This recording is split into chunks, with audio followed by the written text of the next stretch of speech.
la libertad o el tiempo de contar cada una de sus palabras y cada una de sus letras. Y parece mentira que David, con tan solo 57 palabras y 219 letras, haya escrito uno de los salmos más conocidos y más bonitos de la Biblia, el famoso Salmo 23. Se han dicho muchas cosas acerca del Salmo 23, que si nosotros somos como ovejas, que Él es nuestro pastor, etcétera, etcétera. Pero vamos a hacer algo en esta tarde diferente, porque la riqueza de este idioma, la riqueza del hebreo, que estamos también estudiando aquí y en el Puerto de la Cruz, cositas de este idioma, nos da la posibilidad de sacarle mucho más el jugo, porque lo que he hecho es que he escogido una serie de palabras claves de este salmo y he visto cómo se traducen o en qué contexto se escriben en otros pasajes de la Biblia. Claro, esto me ha llevado horas. Si lo que yo les voy a compartir a ustedes, que yo no creo que lo pueda compartir todo, no sé hasta dónde vamos a llegar, pero estudiar los salmos o estudiar un capítulo de la Biblia casi palabra por palabra te lleva un montón de tiempo. Y cuando yo estaba estudiando en estos días este salmo, casi palabra por palabra, pues me alegré de ver todo lo que se puede sacar de él, pero por otro lado me puse un poco triste. Y les voy a decir por qué. Porque si yo me dedicara a ir por cada salmo, por cada capítulo, por cada pasaje de la Escritura, casi palabra por palabra estudiando lo que significa, la raíz verbal que tiene, en qué conjugación hebrea está, en dónde aparece en otros textos, con la edad que tengo en este momento, no me va a dar tiempo de poder estudiar toda la Biblia. Entonces, por un lado, me alegré de haber descubierto cosas muy bonitas del Salmo 23, pero por otra parte le dije, Señor, no me va a dar tiempo de poder estudiar toda tu palabra, ni siquiera todos los salmos, porque son 150, palabra por palabra. Imagínate los años que te puedes pegar ahí. Pero yo creo que en esta tarde, con ayuda del Señor, vamos a descubrir cosas muy interesantes. He observado algo que, por un lado, está bien y por otro lado me preocupa un poco. Y es que como hemos acostumbrado a la iglesia desde hace ya algún tiempo a poner todo lo que se lee en pantalla, pues esto lo que hace es que ya muchos de ustedes ya no vengan a la iglesia con la Biblia. Porque bueno, como al fin y al cabo esto es una maravilla, porque como la letra está tan grande y además la puedes ver y tal, está bien. Y lo vamos a seguir haciendo, porque yo creo que es muy bueno que, en fin, que tengamos ahí la lectura y podamos seguirla todo. Pero yo en esta tarde les voy a pedir un favor a los que han traído la Biblia, que no voy a preguntar cuántos la han traído, porque veo que tal vez pocos lo han hecho. Pero los que han traído la Biblia, la pueden abrir por favor por el Salmo 23, ¿vale? Sé que también hay algunos que se han acostumbrado a utilizar el móvil, porque tienen ahí también la Biblia. Bueno, mira, nos está llamando el rey David. Vamos a hablar de él en el Salmo 23. Salmo 23, por favor.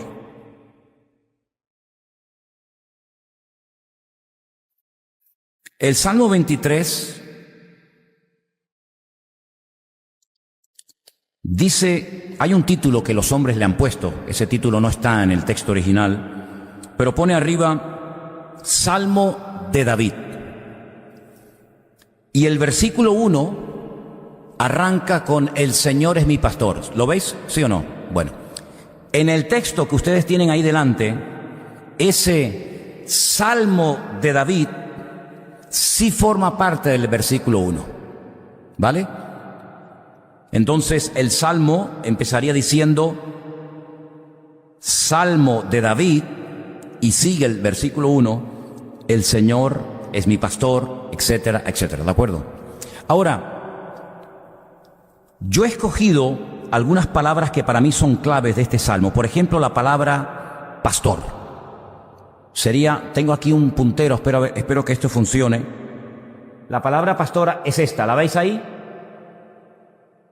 Si de vez en cuando me pueden contestar, me ayudaría un poquito. Gracias, hermano, muy amable, María. ¿La veis? ¿La veis? Vale, ok, roí. Realmente la palabra pastor es la palabra roé. Pero cuando se habla de algo personal, de algo de uno, se añade esa letra pequeñita, que los que están estudiando hebreo saben que es la letra Yod. Y entonces ya conviertes a ese Dios, a ese Señor, a ese pastor o lo que sea, en algo tuyo, en algo propio. Entonces dice, Roí, el Señor es mi pastor. El nombre de Dios, que es el nombre que aparece anterior, este es el nombre propio de Dios, la letra Yod, Hei, Bat Hei, aparece tanto al principio del Salmo como al final. Me llama mucho la atención que el Salmo empieza con el nombre propio de Dios, ahí, y termina prácticamente con el nombre propio de Dios.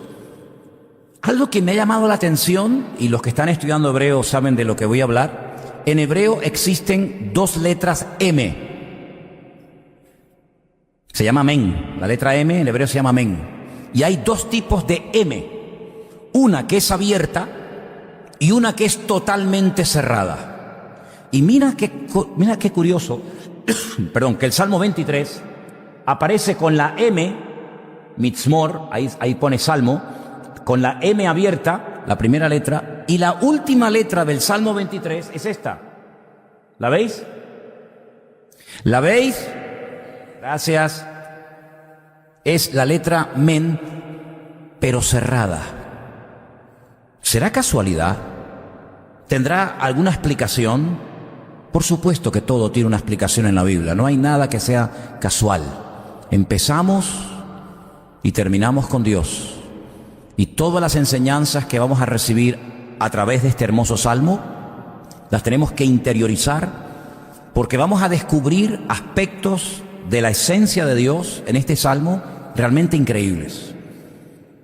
Es un salmo escrito por el rey David. Ustedes saben que la mayoría o muchos de los personajes importantes de la Biblia curiosamente fueron pastores. Abraham fue pastor, su hijo Isaac también lo fue, Jacob también lo fue, los hijos de Jacob, la mayoría de ellos también fueron pastores.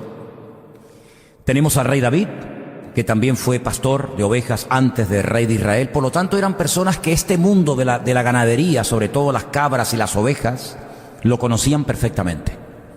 Sabían perfectamente cómo actúa, cómo es la mentalidad de una oveja y cómo es la mentalidad o las características de las cabras.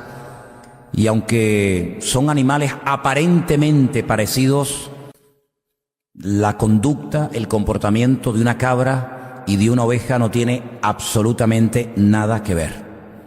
Les conté en cierta ocasión que se hizo en un tiempo unos experimentos que consistía en tener rebaños mixtos de cabras y de ovejas, y fue un auténtico desastre. Porque las cabras les gusta trepar, son generalmente rebeldes, son testarudas, trepan, se suben allá arriba y no son gregarias, no es como la oveja tontorrona que siempre está en manada, siempre está en grupo con las demás, sino que la cabra tiene ese espíritu independiente, ¿no? Hay un refrán por ahí que dice que la cabra tira al monte, ¿no? En cambio, la oveja es más gregaria, la oveja es más tontorrona, más dependiente del pastor. Entonces, ¿qué es lo que pasaba? Que, cuando se mezclaban las ovejas con las ovejas terminaban imitando a las cabras y trepaban y se subían a unas alturas tremendas y después no sabían bajar, se perdían y era un lío y le daban un trabajo a los pastores tremenda. Entonces lo que decidieron fue no mezclar ovejas con cabras, sino que cada uno vaya por su lado, ¿no? La cabra come lo que encuentre, cartón, plástico, hierba, madera, lo que agarre la cabra se lo come, ¿verdad?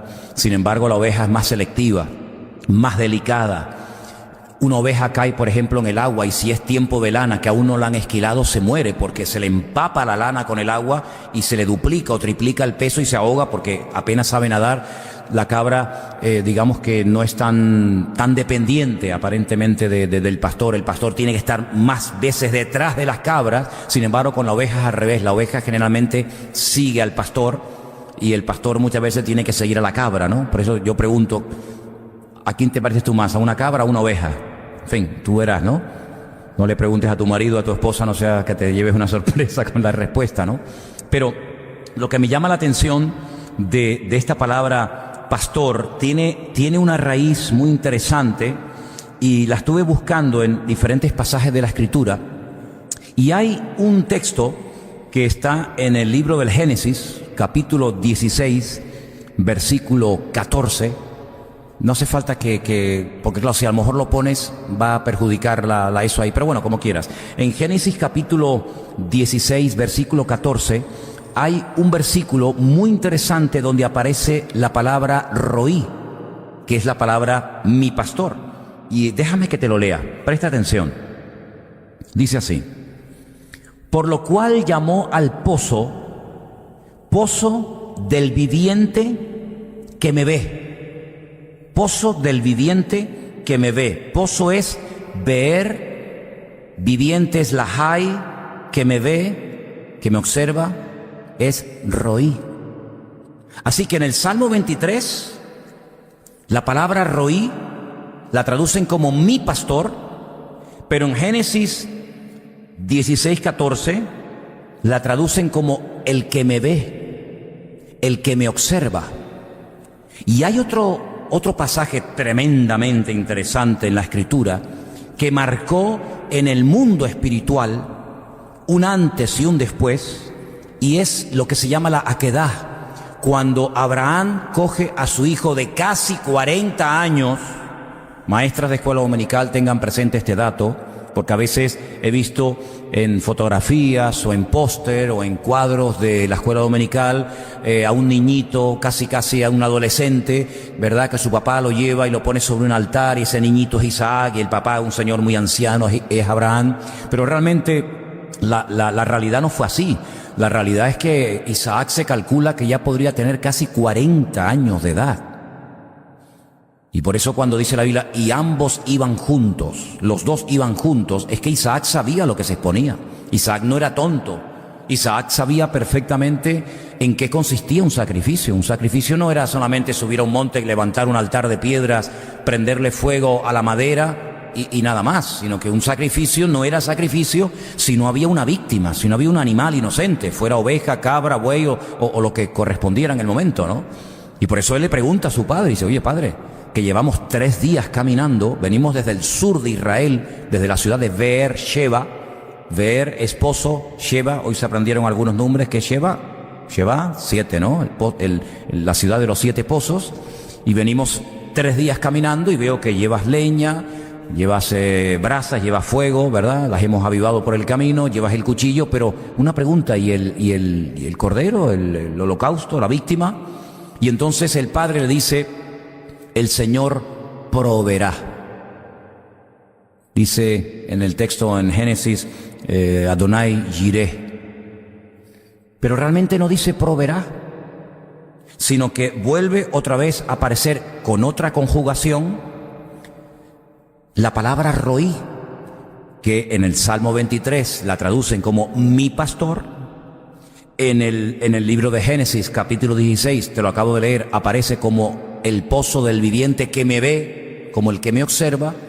Pero en ese pasaje donde Abraham sube con su hijo Isaac al monte Moriah a sacrificar a su hijo, se traduce como el Señor verá, no como el Señor proveerá, que es lo que habitualmente leemos en la versión Reina Valera, sino que realmente lo que dice, el Señor verá. Es decir, va a ocurrir algo hoy en esa montaña que en el mundo espiritual, como acabo de decir, marcará un antes y un después. Tú sabes que hay acontecimientos, sabes que hay cosas que suceden en la historia que pueden marcar un antes y un después en nuestras vidas. Por ejemplo, cuando una mujer se casa, un hombre se casa, oye, hay un antes y un después. Cuando eres padre, ¿verdad? Cuando eres madre y tienes el privilegio de haber sido madre o padre, pues hay un antes y un después, ¿no? Bueno, pues en el mundo espiritual hay cosas que podemos hacer los seres humanos para bien o para mal que marcan un antes y un después. Y por eso muchas veces hay palabras que son como términos polivalentes, es decir, palabras que se pueden traducir con diferente significado. Y una de las palabras que tiene diferente significado o traducción es la palabra nes. La palabra nes en hebreo es bandera. Pero también la palabra nes en hebreo es señal. Y también la palabra nes en hebreo es milagro. Es decir, hay cosas que son un milagro, pero que ese milagro es como una bandera, es como una señal que pasan los siglos, cambiamos de generación, pero quedó una marca en el mundo espiritual. Es como cuando la policía va y dice, hombre, no hemos pillado al ladrón con las manos en la masa, no sabemos quién es el ladrón, pero hay huellas. Y entonces sacan, ¿verdad?, ¿cómo es? Las famosas huellas digitales. Y entonces en la base de datos, en la computadora, dice, mira quién fue, fulanito de tal. Pero ¿y cómo sabes que fue fulanito de tal el que atracó esa cafetería o restaurante o lo que sea? Porque dejó sus huellas. Y como no hay nadie en el mundo que tenga las huellas de esa persona, no puede decir, bueno, pudo ser Juan, Antonio, Pepito o Antoñito, sino que tuvo que ser este. ¿Por qué? Porque son tus huellas. Y nadie en el mundo ni tuvo, ni tiene, ni tendrá las huellas digitales que Dios te dio a ti. Por lo tanto, te han pillado, amigo. Has dejado tu marca, has dejado tus huellas. En el mundo de los animales usan mucho el olfato. Y por ejemplo, los que tenemos perros, machos sobre todo, sabemos que van marcando, ¿no? ¿Sí o no? Van marcando su territorio. Y sabemos cómo lo marcan, ¿no? No vamos a poner ningún ejemplo ni vamos a hacerlo, pero sabemos que ellos van marcando. Entonces los perros que vienen o que ya pasaron anteriormente, saben que por ahí pasó ese macho. Y cuando hay una perra en celo, yo no sé cómo hacen, pero lo detectan a kilómetros. Porque el mundo ese de los olores, ¿verdad? Van marcando con las patas, con la orina, etcétera. Y entonces van dejando huellas. Y aunque no esté ese perro allí, aunque no esté esa hembra allí, ellos detectan que por allí ha pasado ese perro, esa perra, lo que sea, ¿no? En el mundo espiritual nosotros también vamos dejando marcas, ¿sabes? Vamos dejando huellas. Hay un versículo en el Nuevo Testamento que dice que tenemos que seguir las pisadas, tenemos que seguir las huellas de Cristo. Se cuenta la historia de un niño que quería estar con su padre, pero su padre le prohibió que fuera con él porque iba ese día a cazar caimanes a un río, a un pantano, y era muy peligroso llevar a un niño pequeño a cazar cocodrilos, ¿no? Y le dijo, no vengas. Sin embargo, el padre, cuando está en plena cacería, pues oye unos gritos, unos alaridos y papá, ayúdame, sálvame. Y era su hijo. Y el padre va y socorre a su hijo y lo encuentra llorando a punto de ser devorado por uno de estos animales, por uno de estos caimanes, y le dijo, pero hijo, te dije que no vinieras, ¿cómo me encontraste? Y el hijo le dice, porque fui siguiendo tus huellas. Ibas dejando tus huellas en el barro, donde sea, y yo las seguí y te encontré, ¿vale? Entonces, en el mundo espiritual vamos dejando nuestra marca, vamos dejando nuestra huella. Es curioso porque el apóstol Pablo incluso habla hasta del olor que espiritualmente desprendemos. Dice que hay algunos que desprenden olor de vida y hay otros que desprenden olor de muerte. Y Pablo utiliza algo que era muy conocido en el Imperio Romano, y es que cuando cogían en cautivos para después matarlos o para después convertirlos en esclavos, torturarlos o tirarlos a la arena del circo romano y burlarse de ellos, pues los vencedores lógicamente venían delante y era la entrada triunfal. Y entonces en la ciudad que los recibían, ponían en las calles, ponían en las plazas, ponían en lugares más importantes por donde iba a pasar el desfile, ponían, ¿cómo se llama? Como fuegos, ¿no? Como una serie de antorchas, y ponían incienso. Y entonces los que habían vencido, dice que para ellos era olor de vida, era olor de triunfo, era aplausos, era reconocimiento, pero para los que iban atrás, encadenados, sabiendo que iban a morir, para ellos era olor de muerte. Así que los que iban delante, que habían vencido, para ellos ese incienso era lo mejor del mundo, era la bienvenida, era el reconocimiento a la victoria. Pero para los que iban atrás, que habían perdido, los que iban cautivos, para ellos era olor de muerte, y una muerte segura y próxima, ¿no? Entonces el Señor nos dice en su palabra que Él nos observa. El Señor nos observa permanentemente, de noche y de día. Y esta mujer que dice, a este pozo le voy a llamar el pozo del viviente que me ve, Beer Jai Roí, es nada más y nada menos que una mujer que tuvo muchos problemas consigo misma y con los demás. Y me estoy refiriendo a una egipcia llamada Agar. Me llama mucho la atención que cuando la Biblia habla de Agar, dice que era la sierva egipcia de Sara. Es decir, Abraham bajó a Egipto en un momento puntual de la vida, y cuando él se va de Egipto, el rey de Egipto le hace un regalito. Es decir, podríamos decir que Abraham se fue de Egipto, pero Egipto no se fue de él. Le metió a Egipto en la familia, y sabemos que esa mujer, Agar, pues le creó muchos problemas a su ama, a su esposa, porque dice la Biblia que se burlaba de ella cuando quedó embarazada de su marido, y hay un momento en el que ella huye, y un ángel se le presenta y le habla y le dice: vuelve y sométete, y agacha la cabeza. Y hay otro momento en el que otro ángel, o el mismo ángel, le habla y le dice: no tengas miedo, te acaban de echar de casa, no tienes presente ni futuro, estás en pleno desierto, se te ha acabado el cántaro de agua, pero el niño no morirá, sino que el niño será, dice en hebreo, un pere Adán. No dice Adán pere, no dice un hombre salvaje, sino dice será un salvaje hombre, como diciendo la característica principal de la descendencia de los ismaelitas serán un salvaje, un ser humano, pero será un salvaje. Dice, peleará contra todo el mundo, y todo el mundo peleará contra él, ¿vale? Y por su espada vivirá. Un hombre guerrero, y ese es el origen del pueblo árabe, gente guerrera, gente nómada, gente que se ha buscado la vida, toda la vida en los desiertos, pues robando, asesinando, etcétera, etcétera, ¿no? Así es que vemos que esa palabra roí, o mi pastor, también significa el que me observa, el que me conoce, el que está permanentemente a mi lado, no me abandona, sino que Él sabe perfectamente dónde estoy y cómo estoy. No solamente que me observa, sino que me observa, me conoce y sabe realmente cómo estoy. Esa palabra me llamó mucho la atención porque es mucho más que una persona que sale al campo, pastorea las ovejas y se va, sino que el pastor de ovejas fundamentalmente está siempre mirando, oteando el horizonte, tratando de descubrir cualquier peligro que la oveja no vea, pero que él tiene que verlo para actuar en consecuencia.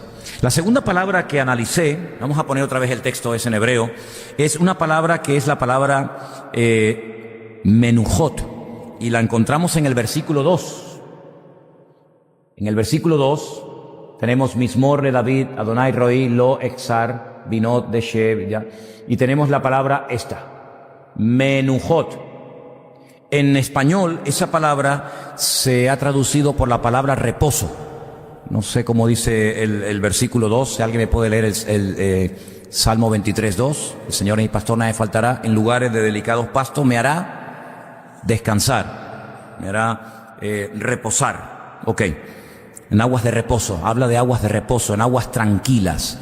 Busqué esa palabra para ver si solamente se refería al tipo de aguas, si son aguas turbulentas, aguas peligrosas, con mucha fuerza, con mucha corriente, o también es una palabra que se aplica a personas. Y sí, la encontré. Y mira tú por dónde.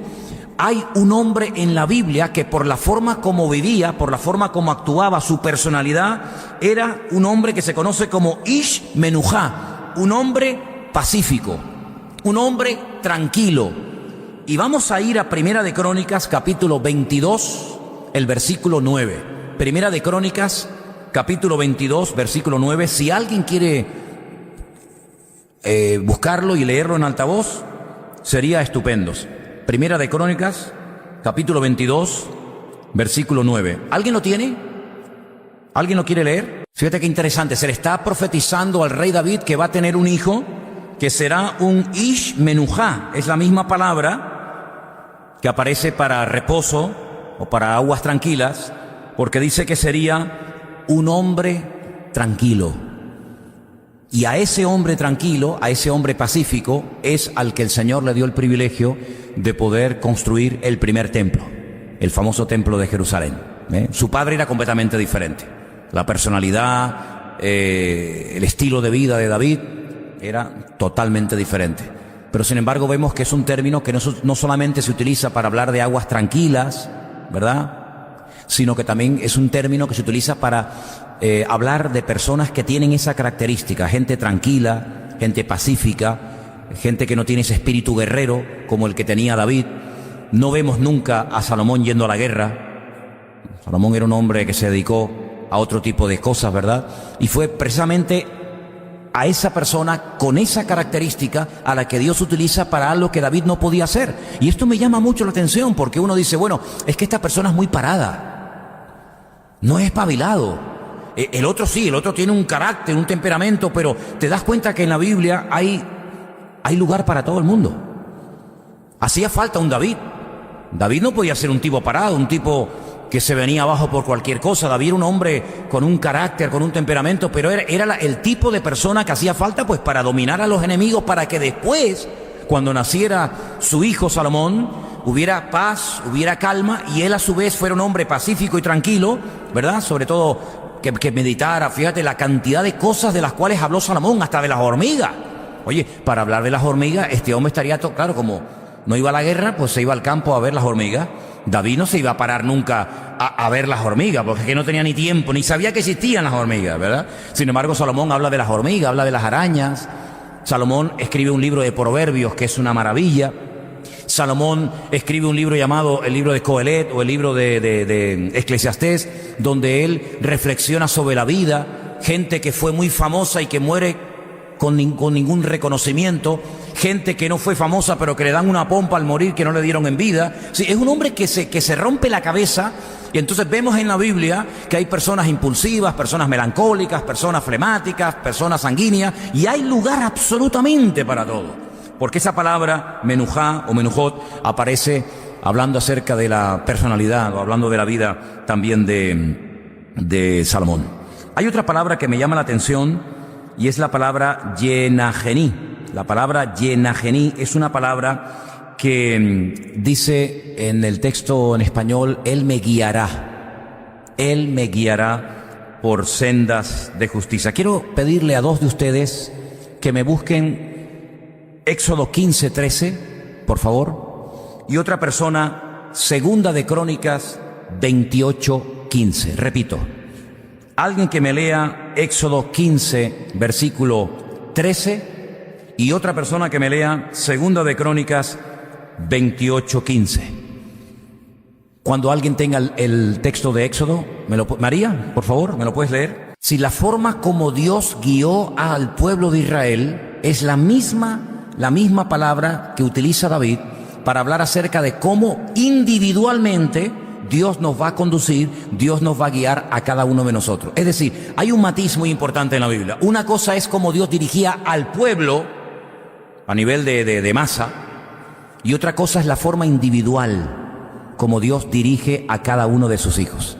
Y esto es una cosa muy bonita, porque vemos que en la Biblia se presenta un Dios que atiende a la masa, pero también vemos a un Dios personal que te atiende a ti. Y esto lo vemos también, por ejemplo, en la vida de Jesús. Siempre rodeado de multitudes, siempre rodeado de enfermos, siempre rodeado de un montón de personas que venían. El que no estaba enfermo estaba endemoniado, el que no estaba endemoniado tenía preguntas, el que no tenía preguntas. Pero también lo vemos a Jesús, y es algo que se destaca sobre todo en el Evangelio de Juan. Lo vemos, por ejemplo, un día hablando a solas con una mujer. La mujer samaritana. Jamás a un rabino judío se le ocurriría a solas hablarle a una mujer. Lo vemos hablándole a un solo enfermo, cuando dice en Juan capítulo 5 que había una multitud de enfermos sentados esperando el movimiento del agua en el estanque de Betesda. Sin embargo, lo vemos hablando con uno solo. ¿Te das cuenta? Entonces vemos que hay un Dios, el Dios de la Biblia es un Dios que atiende a su pueblo, pero también es un Dios que tiene tiempo para ti, para guiarte, para mostrarte su voluntad, para dedicarte de su tiempo, para que tú también conozcas cuál es la voluntad de Dios para tu vida. Porque una vez dijimos, hablando acerca del tema de la voluntad de Dios, que hay una voluntad general, colectiva para todos. Hay un versículo, por ejemplo, que dice, y esta es la voluntad de Dios, que vivamos en santidad. Pero ¿esto para quién es? Para todos, para todos. Pero bueno, el que vivamos todos en santidad, que vivamos todos en orden, está muy bien. Pero una pregunta, ¿qué hago con la casa? ¿La vendo o la compro? ¿Qué hago? ¿Me quedo o me voy? ¿Me caso con este o no me caso? ¿Le digo esto o no le digo nada? Esa es una voluntad personal, individual. Hay momentos en los que el Señor le da permiso a Abraham para ir a Egipto, y hay otros momentos en el que le dice a su hijo, no vayas a Egipto. ¿Te das cuenta? Al padre lo deja bajar, al hijo no.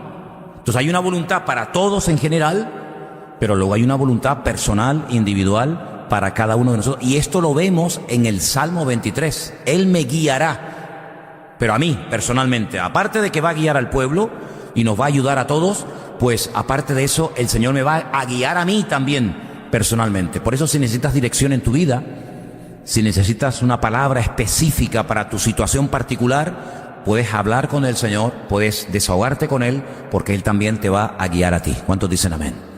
Esa palabra, Yenangení, que es guiar o conducir o guiar, aparece también en un texto que está en Segunda de Crónicas, capítulo 28, el versículo 15. ¿Me lo puede leer alguien, por favor? Patricia. Ok. Una serie de cautivos, una serie de personas a las cuales dicen, no, esta gente no los pueden tratar así, a esta gente hay que devolverlos a su lugar para que se vayan. Y dice que los trataron bien, ¿verdad? Los vistieron, les pusieron zapatos, y dice que en asnos, en burros, los llevaron a cada uno a su respectivo lugar, dando a entender de que ese término también habla de un trato personal y directo con todos y cada uno de nosotros, ¿de acuerdo? Vamos al versículo 3. En el versículo 3 hay una palabra muy, muy interesante, que es la palabra Yeshoveb. La palabra Yeshoveb. Vamos a ver si la podemos encontrar ahí en el texto. La tenemos aquí. Esta palabra, ¿la ves ahí? Ahí pone Yeshoveb. Esa palabra que aparece en el Salmo 23... realmente significa la palabra restaurar. Cuando en español dice, Él confortará mi alma.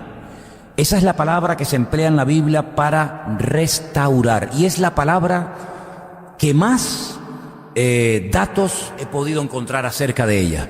Porque mira, no los vamos a leer todos, pero como esto queda grabado y después el que quiera puede volver a escuchar este estudio en su casa, y los que nos están siguiendo, pues sé que muchos toman nota.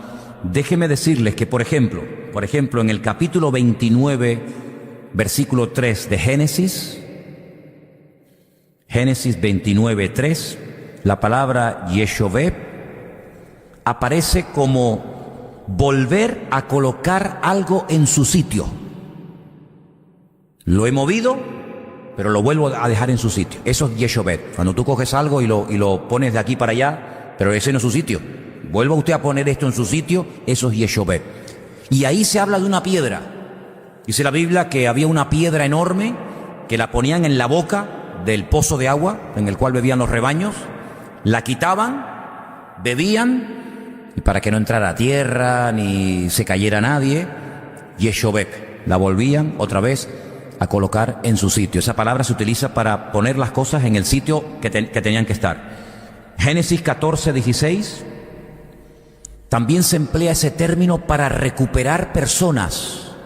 Le llega la noticia a Abraham de que su sobrino Lot ha sido secuestrado. ¿Dónde vivía Lot? En Sodoma, Gomorra, por aquella zona, ¿verdad?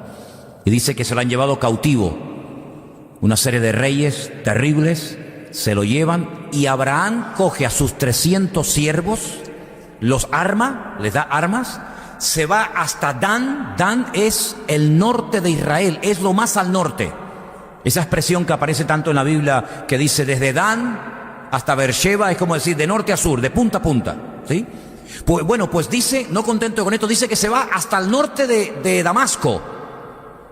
Sí, es una barbaridad de kilómetros lo que hizo este hombre. Un montón de kilómetros, persiguiendo a estos reyes terribles que se habían llevado toda la riqueza de Sodoma y Gomorra, que se habían llevado cautivo, secuestrado a Lot y a su familia. Y entonces vuelve otra vez a aparecer la palabra, porque Yeshoveb significa no solamente poner las cosas en su sitio, sino que significa también recobrar cosas o personas. Y es muy interesante, ¿no? Porque vemos que todo eso que estoy diciendo, de poner las cosas en su sitio, de recuperar la dignidad de la persona, todos esos términos aparece en la palabra confortará mi alma. entonces Dios te va a poner en tu sitio. ¿Cuántos dicen amén? Dios te va a poner en tu sitio. Dios te va a restaurar. Dios te va a volver a dar dignidad si es que la has perdido. Dios va a volver a levantar tu autoestima. Imagínense cómo tenía que estar Lot, secuestrado. No sabía si le iban a matar, si le iban a torturar, si le iban a violar a las hijas delante de él, si le iban a matar a la mujer. Él no sabía nada, pero por el camino venía el tío. Por el camino venía el tío Abraham con sus 300 siervos bien armados, y que iba a ser Yeshobeb, que lo iba a recuperar y lo iba a volver otra vez a poner en su sitio. Y eso es lo que hace el Señor con nosotros, ¿verdad? El Señor nos vuelve a poner en nuestro sitio, el Señor nos vuelve a poner sobre la roca. Si hemos tropezado, si hemos caído, si nos hemos apartado, si nos hemos enfriado, Él nos vuelve otra vez a restaurar para que sigamos sirviéndole. ¿Cuántos dicen amén? Y puede ser que entres en un tiempo de desánimo, de desgana, como por ejemplo Elías, que dice que se metió dentro de una cueva y oró, pero oró mal. Oró, pero oró mal. Señor, quítame la vida, ya no aguanto más, me siento solo. El Señor dijo, no, eso nada. Sal para afuera, sigue caminando, porque aún te queda mucho camino por recorrer. Todo eso es Yeshobé, ¿verdad? Pero hay un texto muy interesante en Génesis 43:12. Génesis 43:12. Ese sí quiero que lo leamos. Si me hace el favor alguien de leérmelo, por favor, porque tiene que ver con el dinero. Génesis capítulo 43, versículo 12. El primero que lo tenga, que me lo lea rapidito. ¿Qué dice?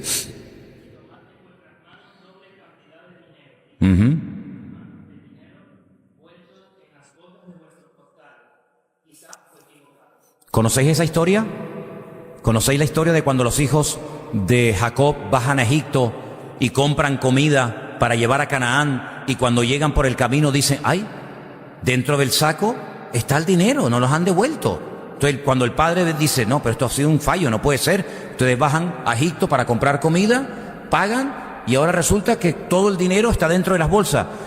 Cojan otra vez dinero y vayan otra vez a Egipto y devuelvan el dinero. Entonces Yeshobeb también tiene que ver con devolver algo a alguien, es decir, restituir la prenda, restituir. Bueno, por eso dice la Biblia que Satanás es como un ladrón que quiere robarte, que quiere quitarte. Sin embargo, el Dios de la Biblia es el Dios que quiere darte y el Dios que quiere bendecirte. ¿Cuántos dicen amén? Hay otro texto que tiene que ver con las fronteras. Cuando se vuelven a recuperar las fronteras perdidas, aparece otra vez el término Yeshobeb.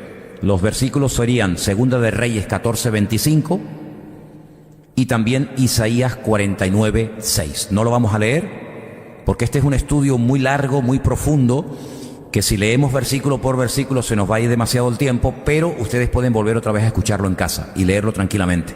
Entonces, cuando un enemigo venía y te robaba un trozo de tierra y te achicaba el país y perdías fronteras, había que recuperarlas, había que volver a pelear para recuperar el territorio perdido. Ahí aparece la palabra, porque también significa recuperar lo que alguien te ha quitado. Qué interesante, ¿no? Génesis 40:13, José le interpreta un sueño a un copero y a un panadero. Al panadero le dice, mira, no tienes futuro, te van a matar. Pero al copero, ¿se acuerdan? Al copero le dice, el faraón te va a dar una segunda oportunidad, así que aprovéchala. Vas otra vez a estar en la presencia del faraón y vas otra vez a estar con él. Y entonces vemos que es restituir a alguien a su puesto original, ¿vale? También aparece ese término. Hay otro versículo, Levítico 25:28, que tiene que ver con recuperar la tierra que has tenido que vender porque no te ha quedado más remedio, pero que se puede recuperar la tierra. Cuando una persona en el pueblo de Israel hipotecaba o vendía la tierra que había heredado de sus padres, no la perdía para siempre, sino que podía volver a comprarla, podía volver a recuperarla. Y ahí aparece otra vez el término que estamos analizando. Y finalmente hay también un versículo que sí quiero que lo lea alguien, por favor. Salmo 35, versículo 17, porque la palabra que estamos estudiando, Yeshobé, tiene que ver también con recuperar, con salvar a una persona que está en grave peligro. Salmo 35, 17, por favor. ¿Quién me lo lee? Dile. Sigue, dale.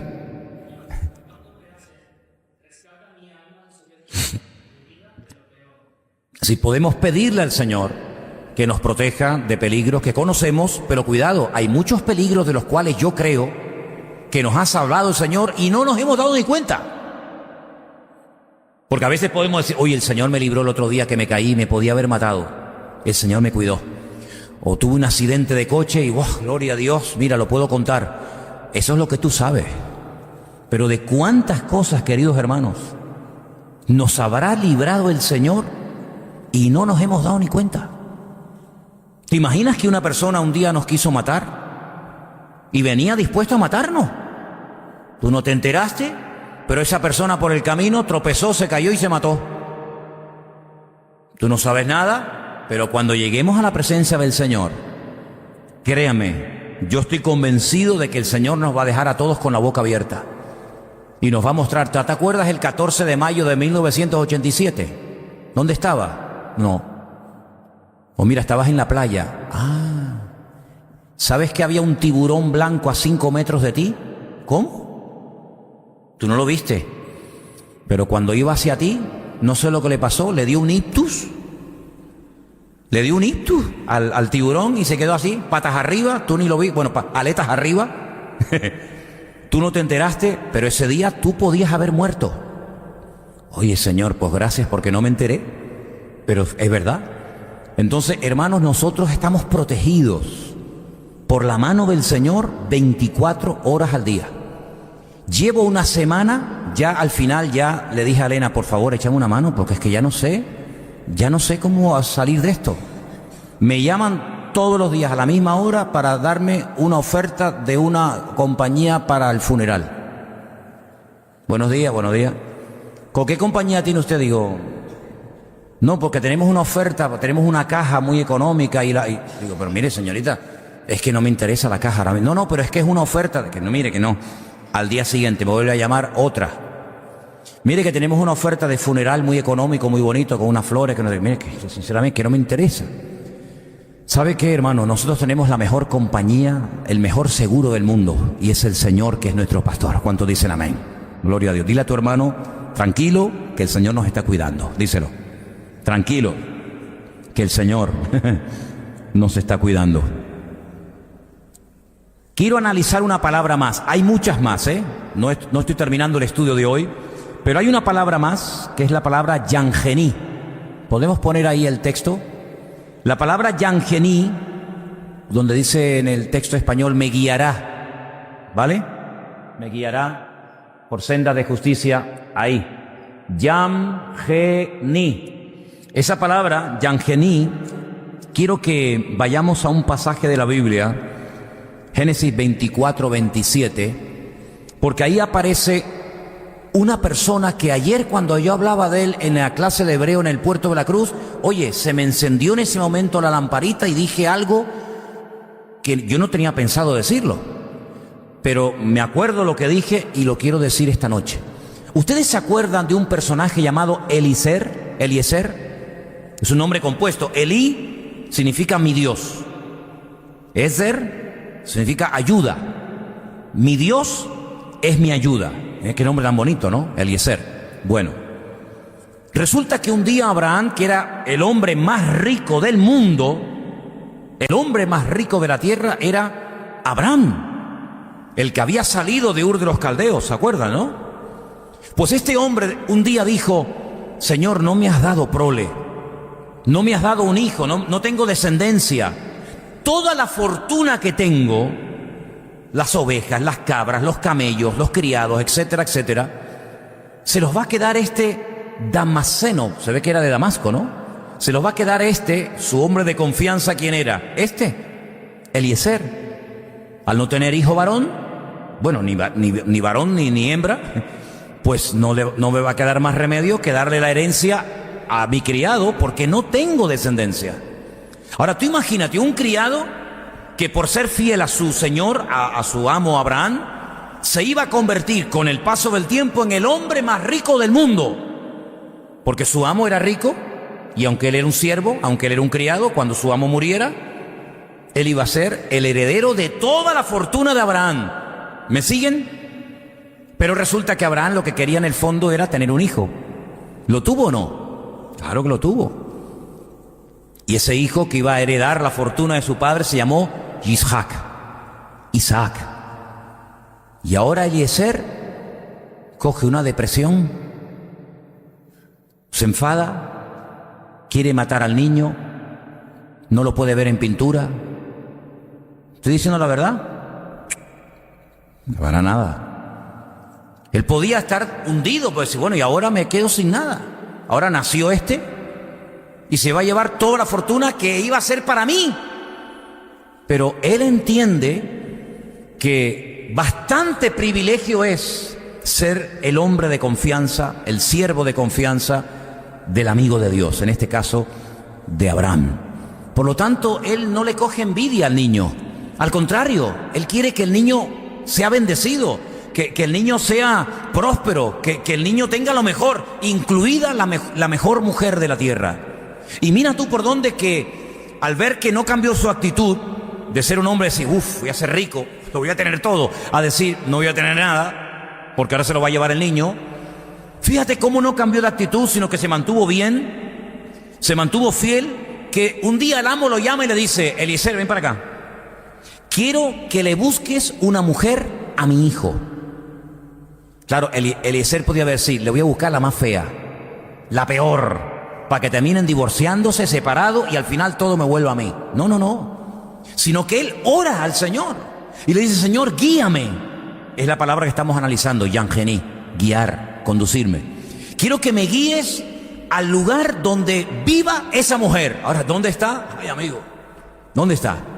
Y él coge y se pone a caminar por el desierto y se pone a caminar días, semanas, no sé si meses, pero se pone a caminar cargado con un montón de riqueza para dársela a su futura esposa, y llega a un lugar donde ve a las mujeres que salen para darle de beber a los rebaños, y entonces él le pone una prueba al Señor y le dice, Señor, yo llevo un montón de camellos. Y un camello cuando bebe, después de días, dice que puede beber como mínimo 100 litros de agua. Llevaba 10 camellos cargados, aparte del que a lo mejor él llevaría. Yo voy a ponerle esta prueba al Señor. Le voy a pedir a una mujer que le dé de beber, que me dé agua de beber. Y si me dice que sí, esa es la mujer que Dios ha puesto para el hijo de mi amo. Ve venir a una chica y le dice, ¿me das un poquito de agua para mí, para mi camello? Y le dice, sí. Te voy a dar agua a ti, a tu camello y a todos los camellos que traes. Ahora, para sacar agua del pozo, no había en aquellos tiempos una bomba, ¿sabes? Mete la bomba y te va bombeando el agua y oye, solamente es cuestión de aguantar la manguera. No. Dice que tenía que sacar uno y otro y otro. ¿Cuántos cubos de agua habrá sacado esa mujer para dar de beber a 10 camellos sedientos? Cada uno bebía 100 litros por 10.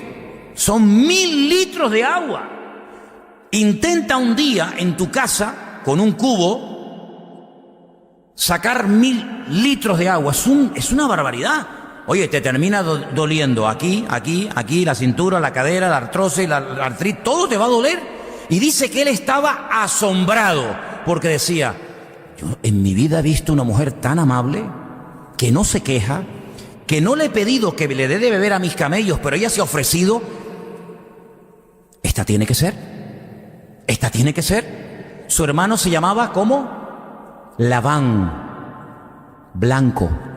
Labán es el color blanco en hebreo, pero al revés, ¿saben lo que significa? Tramposo. Parece blanquito, pero es un tramposo de mucho cuidado. Le da un brazalete de oro, le da unos anillos, le da unas cositas, y su hermana se va a la casa y le dice a su hermano, mira lo que me ha regalado un señor allí que le di un poco de agua a los camellos, un brazalete, un anillo, un pendiente. Y Labán sale corriendo al pozo y le dice, venga a mi casa, que tengo comida para usted. Este es un vivo, ¿eh?